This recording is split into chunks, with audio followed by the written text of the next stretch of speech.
Dead boys detectives എന്ന web സീരീസിന്റെ second episode explanation സ്വാഗതം. ഫസ്റ്റ് എപ്പിസോഡ് ഞാൻ ഓൾറെഡി 2 എപ്പിസോഡ്സ് ആയിട്ട് ഇട്ടിട്ടുണ്ട്. 2 പാർട്സ് ആയിട്ട് ഇട്ടിട്ടുണ്ട്. അത് കേറി കാണുക. എന്തെങ്കിലും എന്റെ എക്സ്പ്ലനേഷന് ബുദ്ധിമുട്ടുണ്ട്, അത് നന്നാക്കണമെന്ന് നിങ്ങൾക്ക് തോന്നുന്നുണ്ടെങ്കിൽ കമന്റ് സെക്ഷൻ എന്തായാലും ഇടണേ. എങ്കിലേ എനിക്ക് കൂടുതൽ ഭംഗിയാക്കാൻ പറ്റത്തുള്ളൂ എന്റെ എക്സ്പ്ലനേഷൻ. അപ്പൊ നമുക്ക് വീഡിയോയിലേക്ക് പോകാം. ഈ വീഡിയോയുടെ തുടക്കത്തിൽ ബെക്കിയും ക്രിസ്റ്റലും ചാൾസും എഡ്വിനും കൂടെ അവരുടെ തിരിച്ച് നാട്ടിലേക്ക് ബെക്കി ഹസ്ബൻഡ് മിസ്സിംഗ് ഒക്കെ സോൾവ് ചെയ്ത് തിരിച്ച് നാട്ടിലേക്ക് പോകുമ്പോൾ ഒരു ക്യാറ്റ് വന്ന് വഴി തടയുന്നുണ്ട്. അയാൾ പറയുന്നുണ്ട്, ക്യാറ്റ് കിങ് കോപിച്ചിരിക്കുന്നു, നിങ്ങളെ കൂട്ടിക്കൊണ്ടു പോകാൻ പറഞ്ഞേക്കുവാണെന്നൊക്കെ പറഞ്ഞിട്ട് ആ ക്യാറ്റ് ഒരു ഗോഡൌൺ പോലൊരു സ്ഥലത്തേക്ക് കൊണ്ടുപോയിട്ട് അവിടെ ഒരു മിനിമം ഒരു 100 ക്യാറ്റ്സേലും കാണും. അത്രയും ക്യാറ്റ്സിനെ ഒരുമിച്ച് കണ്ടിട്ട് ഇവര് മൂന്നുപേരും ഭയങ്കര ഷോക്കായിട്ടിരിക്കുകയാണ്. അങ്ങനെ അവരകത്തേക്ക് ചെന്നപ്പോ ഒരു മനുഷ്യൻ ഏകദേശം എല്ലും തോലുമായി അയാളെ അങ്ങനെ തിന്നു വെച്ചേക്കാണ് ക്യാറ്റ്സ് എല്ലാം കൂടെ. അതും കണ്ടിട്ട് അവര് ഒന്നുകൂടെ ഷോക്കായിട്ട് നിൽക്കുമ്പോണ്ട് അവിടെ സോഫയിൽ നിന്നിരുന്ന ഒരു വെളുത്ത ഒരു പൂച്ച പെട്ടെന്ന് മനുഷ്യനായിട്ട് മാറുന്നുണ്ട്. ക്രിസ്റ്റല് ചോദിക്കുന്നു, പൂച്ചകൾക്കൊക്കെ മനുഷ്യനായിട്ട് മാറാൻ പറ്റുമോ എന്ന് ചോദിക്കുന്നു. അപ്പൊ ആ പുള്ളി പറയുന്നുണ്ട്, ഞാൻ ക്യാറ്റ് കിങ് ആണ്, ക്യാറ്റ് കിങ്ങിന് അങ്ങനെ പൂച്ചയായിട്ടും മനുഷ്യനായിട്ടും ഒക്കെ മാറാൻ പറ്റുമോ എന്ന് പറയുന്നു. എഡ്വിനെ ആണെങ്കിൽ ഈ ക്യാറ്റിന് വേറൊരു സ്ഥലത്തേക്ക് ട്രാൻസ്പോർട്ട് ചെയ്ത് കൊണ്ടുപോയിട്ട് അവനോട് ഭയങ്കര സെഡ്യൂസീവ് ആയിട്ട് സംസാരിക്കുന്നുണ്ട്. നീ നല്ല ഹാൻസം ആണ്, എനിക്ക് നിന്നെ വളരെ ഇഷ്ടപ്പെട്ടു, I am fascinated by you എന്നൊക്കെ പറഞ്ഞിട്ട് ഭയങ്കര സെഡ്യൂസീവ് ആയിട്ടുള്ള വേയിൽ സംസാരിക്കുന്നതിന്റെ ഇടയ്ക്ക് എഡ്വിൻ പോലും അറിയാതെ അവന്റെ കയ്യിൽ ഒരു ബ്രേസ്ലെറ്റ് ആക്കി കൊടുക്കുന്നുണ്ട് ക്യാറ്റിങ്. അതാണ് അവന് കൊടുത്തിരിക്കുന്ന പണിഷ്മെന്റ്. ആ പണിഷ്മെന്റ് എന്ന് പറഞ്ഞു കഴിഞ്ഞാൽ ആ ബ്രേസ്ലെറ്റ് അവന്റെ കയ്യിലുള്ളിടത്തോളം കാലം അവൻ ആ സ്ഥലം വിട്ട് വേറെ എവിടേക്കും പോകാൻ പറ്റത്തില്ല. ഇനി പോകണമെന്നുണ്ടെങ്കിൽ ഈ നാട്ടില് ടൗൺസെന്റ് എന്ന് പറഞ്ഞ സ്ഥലത്തിൽ എത്രയോളം പൂച്ചകളുണ്ട് അത്ര എണ്ണത്തിനെ എണ്ണി അതിന്റെ എണ്ണം വന്ന് പറയുവാണെങ്കിൽ അതിനെ റിലീസ് ആക്കാമെന്ന് കാറ്റ് കിങ് പറയുന്നുണ്ട്. അപ്പോ എഡ്വിൻ തിരിച്ച് റൂമിലേക്ക് വന്നു കഴിഞ്ഞിട്ട് അവൻ അവന്റെ ആ ബ്രേസ്ലെറ്റ് അവിടെയുള്ളായിരുന്ന ഭിത്തിയിൽ അടിച്ചടിച്ചടിച്ച് അതിനെ പൊട്ടിക്കാൻ നോക്കുവാണ്. പക്ഷെ അത് നടക്കുന്നില്ല. നമ്മുടെ ക്രിസ്റ്റലും ചാൾസും മാറി മാറി ചോദിക്കുന്നുണ്ട്, എന്താണ് നിന്നോട് പറഞ്ഞതെന്ന്. അപ്പം ചാൾസ് പറയുന്നത്, വേറെ ഒന്നും ഇല്ല, എന്റെ പണിഷ്മെന്റ് ആണ്, ഇല്ല റിലീസ് ആക്കണമെങ്കിൽ പൂച്ചകളുടെ എണ്ണം പറഞ്ഞുകൊണ്ട് പോകാൻ പോയി പറയാനൊക്കെ പറഞ്ഞിട്ടുണ്ട് എന്ന് അത് മാത്രം പറയുന്നുള്ളൂ, മറ്റേ കാര്യങ്ങളൊന്നും പറയുന്നില്ല. അവനെന്തോ നാണക്കേടൊക്കെ പോലെ. പിന്നെ പറയുന്നുണ്ട്, അപ്പൊ ചാൾസ് പറയുന്നുണ്ട്, നമ്മൾ ഇവിടം വിട്ട് പോയില്ല എന്നുണ്ടെങ്കിൽ ആഫ്റ്റർ ലൈഫിലെ ആൾക്കാർ നമ്മളെ കണ്ടുപിടിക്കാൻ അവർക്ക് എളുപ്പമാണ് എന്നൊക്കെ പറയുന്നുണ്ട്.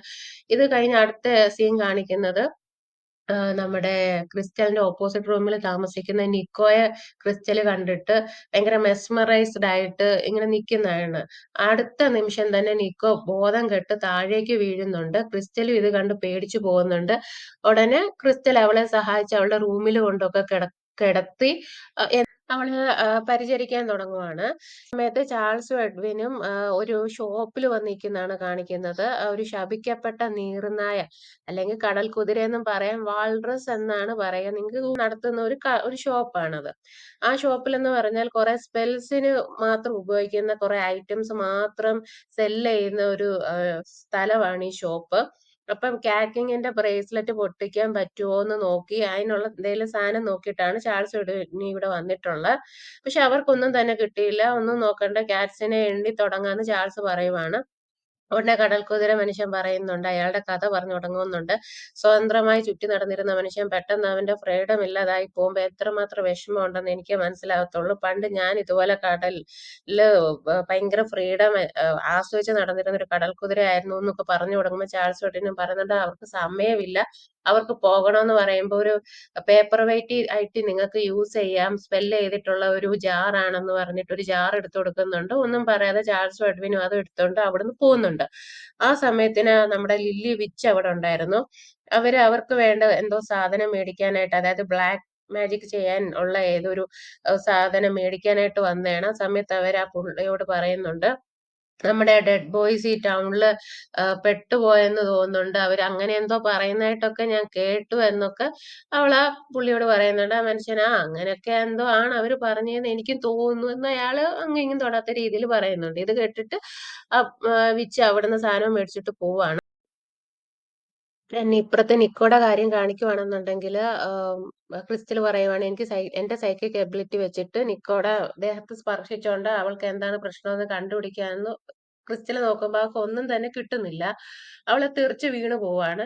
ഈ സമയത്തിന് ചാൾസും എഡ്വിനും കൂടെ ഈ കേസ് എന്താണെന്ന് മനസ്സിലാക്കാൻ വേണ്ടി തിരിച്ച് അവരുടെ സ്ഥലത്തേക്ക് എഡ്വിനാണെങ്കിൽ ട്രാൻസ്പോർട്ട് ചെയ്ത് പോവാൻ പറ്റുന്നില്ല. ചാൾസ് ട്രാൻസ്പോർട്ട് ചെയ്ത് ചെന്ന് അവരുടെ ബുക്ക് ഷെൽഫിന്ന് ഇതിന് വേണ്ടിയിട്ടുള്ള എന്തേലും പാരാനോർമൽ പാരസൈറ്റ്സിനെ പറ്റിയുള്ള ബുക്സ് തപ്പി കണ്ടുപിടിച്ച് അതിനെപ്പറ്റി അവര് റിസർച്ച് നടത്തുവാണ്. സമയത്തിന് ക്രിസ്റ്റലാണെങ്കി നിക്കോടെ ടേബിളില് കുറച്ച് അവളുടെ അമ്മയുടെ കത്തും കാര്യങ്ങളൊക്കെ കണ്ടിട്ട് "ഇതെന്താ നീ ഇതിനൊന്നും മറുപടി അയക്കാത്തെ?" പറഞ്ഞ് ചോദിക്കുന്ന സമയത്ത് നിക്കോ അവൾക്കൊന്നും മുഖം കൊടുക്കാതെ ബാത്റൂമിൽ കേറി കതക് അടയ്ക്കുകയാണ്. ഇതേ സമയം ചാൾസിനാണെങ്കിൽ ഈ ഒരു പാരനോർമൽ പാരസൈറ്റ്സിന്റെ ബുക്സില് കണ്ടേക്കുന്ന പടങ്ങളും അതിനെക്കുറിച്ചുള്ള ന്യൂസസും കാര്യങ്ങളൊക്കെ ഇൻഫർമേഷൻസ് ഒക്കെ വായിച്ചിട്ട് അവന് തന്നെ ഒരു വൊമിറ്റ് ചെയ്യാൻ വരുന്ന രീതിക്ക് ആയിപ്പോകുന്നുണ്ട്. അത്രയ്ക്കും വൾഗർ ആയിരുന്നു ആ ഒരു പാരസൈറ്റിന്റെ ആക്ടിവിറ്റി എന്ന് പറഞ്ഞാല്. അങ്ങനെ ആ ബുക്കിൽ നിന്ന് ഇവർക്ക് മനസ്സിലാവുന്നു ഡാൻഡലോൺ സ്പ്രൈറ്റ്സ് എന്ന പേരുള്ള ഒരു നോർമൽ പാരസൈറ്റ് ആണ് നിക്കോടെ ശരീരത്ത് കൂടിയിരിക്കുന്നത്. ഈ പാരസൈറ്റിന്റെ പണി എന്താന്ന് വെച്ചാല് ഇവള് മറ്റുള്ളവരുടെ അറ്റൻഷനും സ്നേഹവും ഒക്കെയാണ് ഈ പാരസൈറ്റിന്റെ ആഹാരം എന്ന് പറയുന്നത്. അതായത് ഇത് ഒരാളുടെ ശരീരത്തിൽ കൂടി കഴിഞ്ഞു കഴിഞ്ഞാല് മറ്റുള്ളവരെ കൊണ്ട് ഭയങ്കര അട്രാക്റ്റീവ് ആയിട്ട് തോന്നിപ്പിക്കും ഈ ഒരു ഹോസ്റ്റിനെ. അപ്പം അങ്ങനെ അട്രാക്റ്റീവ് ആയിട്ട് തോന്നി മറ്റുള്ളവർക്ക് ഇവളെ അട്രാക്റ്റീവ് ആയിട്ട് തോന്നുന്ന അതിനനുസരിച്ച് ഈ പാരസൈറ്റിന് ആഹാരവും കിട്ടിക്കൊണ്ടേയിരിക്കും. അങ്ങനെ കിട്ടി, കിട്ടി, കിട്ടി ഒരു ഒരു പർട്ടിക്കുലർ സൈസില് അവര് ഗ്രോ ചെയ്യുന്നിടം വരെ ഹോസ്റ്റിന്റെ ഉള്ളിൽ താമസിക്കും. അങ്ങനെ ഗ്രോ ചെയ്തതിന് ശേഷം ആ ഹോസ്റ്റിനെ കൊന്ന് അവര് പുറത്ത് പോവുകയാണ് ചെയ്യുക എന്നൊക്കെ ഇവര് കണ്ടുപിടിക്കുകയും ചെയ്യുന്നുണ്ട്. അടുത്ത സീൻ കാണിക്കുന്നത് നമ്മുടെ നിക്കോയും ക്രിസ്റ്റലും കൂടെ ഒരു ബാത്റൂം ഡോറിന്റെ അപ്പുറവും ഇപ്പുറവും ഇരുന്ന് സംസാരിക്കുന്നതാണ്. നിക്കോ ഒന്നും തന്നെ അവൾക്ക് മുഖം കൊടുക്കാൻ കൂട്ടാക്കുന്നില്ലായിരുന്നു. അപ്പം ക്രിസ്റ്റൽ എന്താണ് സംസാരിക്കുന്നതെന്ന് പറഞ്ഞ് എന്താണ് നിന്റെ അമ്മയുടെ കത്തുകൾക്കൊന്നും റിപ്ലൈ കൊടുക്കാത്തത്? ഈ ഭൂമിയില് ഒരാള് ഫോൺ വിളിക്കാനും കത്തുകൾ അയക്കാനും അന്വേഷിക്കാനും ഉള്ളത് തന്നെ വലിയൊരു കാര്യമാണ്. എന്റെ വീട്ടുകാരുടെ കാര്യം നോക്ക്. എനിക്ക് വീട്ടുകാരുണ്ടോ? എന്നെ സ്നേഹിക്കുന്നുണ്ടോ? ഞാൻ എങ്ങനത്തെ ആളാന്ന് പോലും എനിക്ക് ഓർമ്മയില്ല. എന്നെ വിളിക്കാനോ അന്വേഷിക്കാനോ ഒന്നും ഈ ഭൂമിയിൽ ആരും തന്നെ ജീവിച്ചിരിപ്പുണ്ടോന്ന് പോലും എനിക്കറിയില്ല എന്നൊക്കെ ഭയങ്കര വികാരനിർഭരമായിട്ട് നമ്മുടെ ക്രിസ്റ്റൽ നിക്കോയോട് സംസാരിക്കുകയാണ്. അപ്പൊ നിക്കോ പറയുന്നുണ്ട്, "എനിക്കൊരു അച്ഛനുണ്ടായിരുന്നു. അച്ഛൻ മരിച്ചുപോയി. പിന്നെ അമ്മയേ ഉള്ളൂ. അമ്മ എന്നെ ഭയങ്കര സ്നേഹമാണ്. പക്ഷെ എനിക്കെന്തോ അവരോടൊന്നും അടുക്കാൻ പറ്റുന്നില്ല. എനിക്ക് ഭയങ്കര ബുദ്ധിമുട്ടുകളാണ്. എന്റെ ശരീരത്തിനകത്ത് എന്തോ ഉണ്ട്" എന്നൊക്കെ പറഞ്ഞിട്ട് നിക്കോ സംസാരിക്കുന്നുണ്ട്. അങ്ങനെ സംസാരിച്ച് സംസാരിച്ച് ഒരു ഘട്ടം എത്തിയപ്പോ നിക്കോ അറിയാതെ തന്നെ കതക് തുറന്ന് ക്രിസ്റ്റലിനോട് സംസാരിക്കാനായിട്ട് കതക് തുറന്നപ്പോഴത്തേക്കിനും അവള് അവര് തമ്മിൽ കണ്ട സമയം തന്നെ അവളുടെ വായിൽ നിന്നൊരു ഗ്രീൻ ഫ്ലൂയിഡ് പുറത്തു വന്ന് അവൾ അവിടെ തന്നെ ബോധം കെട്ട് വീഴുകയാണ് ചെയ്യുന്നത്. അടുത്ത സീനില് ചാൾസും എഡ്വിനും ഇവര് കണ്ടുപിടിച്ച കാര്യങ്ങള് ക്രിസ്റ്റലിനോട് തിരിച്ചു വന്ന് പറയുന്നതാണ് കാണിക്കുന്നത്. ഈ സമയത്ത് ഈ ക്രിസ്റ്റൽ ഇവരോട് സംസാരിക്കുന്നത് കേട്ടിട്ട് നിക്കോ ഉറക്കത്തിൽ നിന്ന് ഉണർന്ന് ക്രിസ്റ്റലിനോട് ചോദിക്കുന്നുണ്ട്, "നീ ആരോടാണ് സംസാരിക്കുന്നതെന്ന്?" ചോദിക്കുന്നുണ്ട്. അപ്പൊ ക്രിസ്റ്റലിന് വേറെ വഴിയില്ലാതെ നിക്കോയോട് എല്ലാം ഈ എഡ്വിനെയും ചാൾസിനെയും കുറിച്ചെല്ലാം പറഞ്ഞു കൊടുക്കുവാണ്. "ഇതിവിടെ 2 ഡെഡ് ബോയ്സ് ആണ്. ഇവര് ഡിറ്റക്റ്റീവ്സ് ആണ്" എന്നൊക്കെ ഉള്ള കാര്യങ്ങള്. അപ്പൊ അവള് കുട്ടിക്കാലത്തെ കാര്യം പറയുവായിരുന്നു. അവളുടെ അച്ഛൻ പറയുവായിരുന്നു കൂടുതൽ വേൾഡ് എക്സ്പ്ലോർ ചെയ്യണമെന്ന്. അത് കേട്ടിട്ട് അവളിങ്ങനെ വിജനമായ സ്ഥലത്തൂടൊക്കെ നടക്കുവായിരുന്നു. അങ്ങനെ ഏതൊരു സ്ഥലത്ത് വെച്ചിട്ടാണ് ഈ പാരസൈറ്റ് അവളുടെ ഉള്ളിലേക്ക് കേറുന്നത്. അവക്ക് ഒരു ശവക്കല്ലറ പോലെ ഒരു സ്തൂപം മാത്രമേ ഓർമ്മയുള്ളൂ എന്നൊക്കെ പറയുന്നുണ്ട്. ചാൾസ് വെഡ്വിൻ ആ സ്ഥലം അന്വേഷിച്ച് പോവുന്നുണ്ട്. ഈ സമയത്ത് ആഫ്റ്റർ ലൈഫിലെ കാര്യങ്ങള് കാണിക്കുവാണ്. ഇങ്ങനെ മിസ്സായി പോയ 2 ഡെഡ് ബോയ്സിന്റെ ഡീറ്റെയിൽസ് എടുത്ത് അവര് പരിശോധിക്കുവാണ്. ഇവരാരൊക്കെയാണെന്ന്. അതിനകത്ത് ഒരാളുടെ പേര് എഡ്വിൻ. അവന് ഇന്ന പ്രായം ഉണ്ടായിരുന്നപ്പം ഒരു സ്പിരിച്വൽ റിച്വലിന്റെ ഭാഗമായിട്ട് അവനെ ഹെല്ലിലേക്ക് കൊണ്ടുപോയതാണെന്നൊക്കെ പറയുന്നുണ്ട്. അത് കേട്ടിട്ട് അവര് ഭയങ്കരമായിട്ട് ഷോക്ക്ഡ് ആവുന്നുണ്ട്.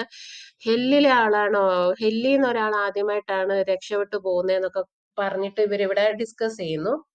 വേറെ മറ്റേ ചാൾസിന്റെ കാര്യമാണെങ്കില് കൊച്ചിലെ ഭയങ്കര അബ്യൂസീവ് ആയിരുന്ന ഒരു ഫാദറിന്റെ കയ്യിൽ നിന്ന് രക്ഷപ്പെട്ട് ഒരു ഗോഡൌൺ പോലുള്ള സ്ഥലത്ത് അവന് ശ്വാസം ഒന്നും കിട്ടാതെ മരിച്ചു പോവുകയാണ് അവൻ ചെയ്തിരുന്നതെന്ന് ചാൾസിന്റെ കാര്യവും പറയുന്നു.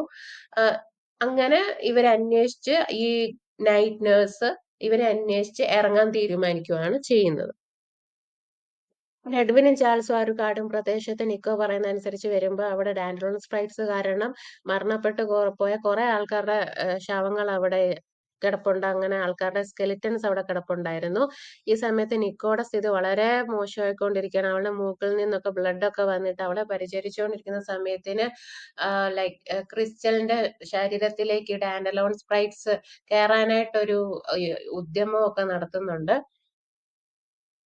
കാരണം ഈ നിക്കോടെ ബോഡി ഭയങ്കര വീക്കൻ ആയിക്കൊണ്ടിരിക്കുകയാണ്. അവൾ ആൾക്കാരെ ഒന്നും കാണുന്നൊന്നും ഇല്ലായിരുന്നു. അതുകൊണ്ട് തന്നെ മറ്റേ പാരസൈറ്റിന് ഫുഡ് കിട്ടാതെ ഇവളുടെ ബോഡിയും വീക്കൻ ആയിക്കൊണ്ടേ ഇരിക്കുകയാണ്. അപ്പം ഈ അകത്തുള്ള പാരസൈറ്റിന് വേറൊരു ഹോസ്റ്റിന്റെ ശരീരത്തിലേക്ക് കേറണം. അതിന് വേണ്ടിയിട്ടാണ് ഈ ഒരു ലൈക്ക് ഒരു ഹോസ്റ്റിലേക്ക് ട്രാൻസ്ഫർ ചെയ്യാൻ വേണ്ടിയിട്ടാണ് അവർ ക്രിസ്റ്റലിന്റെ ശരീരത്തിലേക്ക് കേറാൻ നോക്കിക്കൊണ്ടിരുന്നത്.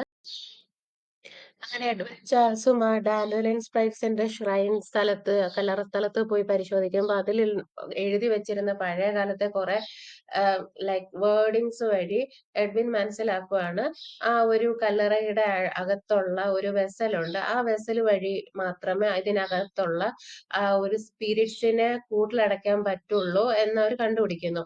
ആ വെസല് അവര് എടുത്തുകൊണ്ട് തിരിച്ചു പോകുന്ന സമയത്തിന് അവിടെ ലൈക്ക് അസ്ഥികൂടമായിട്ട് കിടന്നിരുന്ന മനുഷ്യൻ നരബലി കൊടുത്തിരുന്ന മനുഷ്യരുടെ ലൈക്ക് സ്കെലിറ്റൻസ് വന്നിട്ട് ഇവരെ ആക്രമിക്കുന്നുണ്ട്. എഡ്വിൻ എഡ്വിൻ അല്ല ചാൾസ് അറിയാതെ തന്നെ അവന്റെ കയ്യിലുണ്ടായിരുന്ന ഒരു വെസല് അതിന്റെ തലമണ്ടക്കിട്ട് തല്ലി പൊട്ടിച്ച് അവർ രക്ഷപ്പെടുവാണ്. തിരിച്ചു വീട്ടിൽ വന്നപ്പോ അവര് വെസൽ ഇല്ലാതെയാണ് തിരിച്ചു വീട്ടിൽ വന്നത്. ആഹ്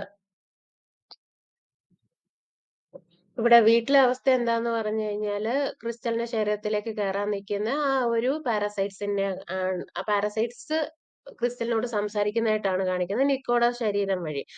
അപ്പം ക്രിസ്റ്റൽ സ്വയം ത്യാഗം മനോഭാവത്തോടു കൂടി പറയുവാണ് ഞാൻ സൈക്കിക് പെൺകുട്ടിയാണ്, എനിക്ക് മറ്റുള്ളവരുടെ മൈൻഡിനെ കൺട്രോൾ ചെയ്യാൻ പറ്റും, ഇവിടെ നിങ്ങൾ എന്റെ ശരീരം ഏറ്റെടുത്തോ എന്നൊക്കെ പറഞ്ഞ് അവള് സ്വയം അങ്ങോട്ട് അർപ്പിക്കാൻ നിൽക്കുന്ന പോലെ നിൽക്കുകയാണ്. അപ്പം ഈ സ്പ്രൈറ്റ്സ് അതായത് നോക്കി കഴിയുമ്പോൾ നിക്കോടെ ശരീരത്തിൽ നിന്ന് രണ്ട് കുഞ്ഞു മനുഷ്യന്മാര് പുറത്തു വരുന്നുണ്ട്. ഇവരാണ് ഈ പാരസൈറ്റ്സ്. ഇവര് ക്രിസ്റ്റലിന്റെ വാ വഴി അകത്തേക്ക് കയറാനായിട്ട് പോകുന്ന ആ തക്കത്തിന് ഭാഗ്യത്തിന് നമ്മുടെ മറ്റേ കടൽ കുതിര മനുഷ്യന്റെ കടയിൽ നിന്നും എടുത്ത ഒരു വെസൽ ഉണ്ടായിരുന്നു. അതിലേക്ക് ഈ രണ്ടുപേരെ അങ്ങോട്ട് ട്രാപ്പ് ചെയ്യുവാണ്. അങ്ങനെ നിക്കോടെ ശരീരത്തിൽ നിന്നും പാരസൈറ്റ്സിനെ പുറത്തെടുത്ത് ആ ഒരു കേസ് അവർ സോൾവ് ആകുന്നുണ്ട്. ഈ എപ്പിസോഡിന്റെ ലാസ്റ്റ് കാണിക്കുന്ന സീൻ എന്ന് പറഞ്ഞാൽ നമ്മുടെ ലില്ലി വിച്ച് ഉണ്ടല്ലോ, അവരവരുടെ ഒരു കറുത്ത കാക്ക ഉണ്ടായിരുന്നല്ലോ അവരുടെ വീടിനകത്ത് കൂട്ടിക്കിടന്നിരുന്ന അവരുടെ കയ്യാളായിട്ട് നിന്നിരുന്ന ഒരു കാക്ക. ആ കാക്കയുടെ കയ്യും കാലും ഒക്കെ പിച്ചിപ്പറിച്ചിട്ട് ഓരോ സ്പെൽസും കാര്യങ്ങളൊക്കെ പറഞ്ഞ് ആ കാക്കയെ ഒരു ബ്യൂട്ടിഫുൾ ഹാൻസം ഒരു യങ് ബോയ് ആക്കി മാറ്റി എടുക്കുന്ന ഒരു സ്പെല്ലായിരുന്നു നടത്തിക്കൊണ്ടിരിക്കുന്നത്. അത് കാണിച്ചുകൊണ്ട് തന്നെ ഈ എപ്പിസോഡ് ഇവിടെ അവസാനിക്കുന്നുണ്ട്. ഫ്രണ്ട്സ്, നിങ്ങൾക്ക് എപ്പിസോഡ് ഇഷ്ടമായിട്ടുണ്ടെന്നുണ്ടെങ്കിൽ അത് കമന്റ് ചെയ്യുക. ദെൻ ഇതിന് മുമ്പത്തെ എപ്പിസോഡ്സ് കാണുക. എങ്കിലേ നമുക്കൊരു കണ്ടിന്യൂഷൻ കിട്ടത്തുള്ളൂ. So thank you. ബൈ.